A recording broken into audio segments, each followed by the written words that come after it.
In this short video, we will be addressing the issue of cleaning as a control intervention for allergens. This is not an exhaustive or prescriptive treatise on the subject, but rather a simple guide to assist with making informed choices.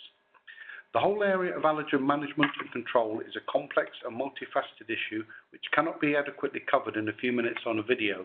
However, there are some general guidelines that can be imparted, and this area was a request from the consultative group that assisted in the redrafting of Guideline 55. In this short session, we will be taking an overview of the role of cleaning and disinfection, as well as the techniques used for both validation and verification. Each situation should be considered on a case-by-case basis. Just to reiterate, this is not an exhaustive coverage of this complex area, and hygiene professionals are advised to seek specialist advice following on from these brief guidelines. The aim of cleaning when considered as part of the allergen control plan is to effectively remove the debris from the surfaces. We are not looking to destroy or denature the allergenic residue, nor can we kill an allergen, and these are not living organisms. More on that later.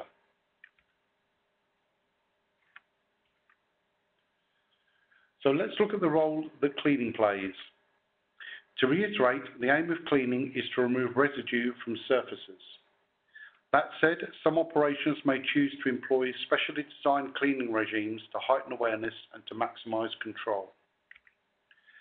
There's a variety of methods for applying the detergent, from manual, using a bucket and brush, through foam applications, to automatic cleaning in tray washes or CIP installations. For more extensive information and guidance on application techniques, please refer to the relevant sections of Guideline 55. Moving on to the role of disinfection. With regard to the control of allergens, disinfection has no role to play due to the fact that an allergen residue is simply a protein strand and is not alive, so therefore cannot be killed. The flow of disinfectant solution may assist with taking any remaining residue from the surface, but this effect is likely to be low. Let's conduct a brief review of the validation and verification of cleaning, specifically dealing with allergens. It is both good practice and a requirement of some third-party standards that cleaning activities are validated to ensure their efficacy and to maximize food safety.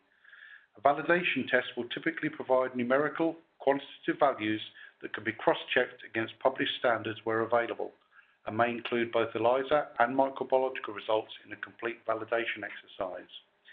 By including the verification techniques, a positive and direct link between the quantitative validation test and the ongoing testing regime can be established, providing assurance that food safety can be assured.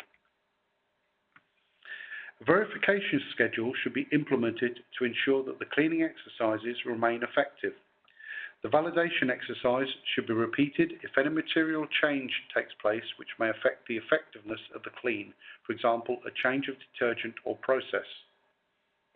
These techniques will deliver rapid results which will enable real-time management of allergens and may be based on lateral flow or flow-through devices which are specific to the allergen of concern.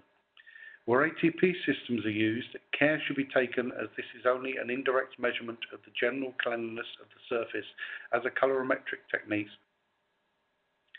Several GAMD and BRI guidance documents have been published which deal more extensively with this area of food safety management. These include Guideline 59 on validation of cleaning, Guideline 71 on testing and action levels, as well as Guideline 55 on cleaning and disinfection, which accompanies this video.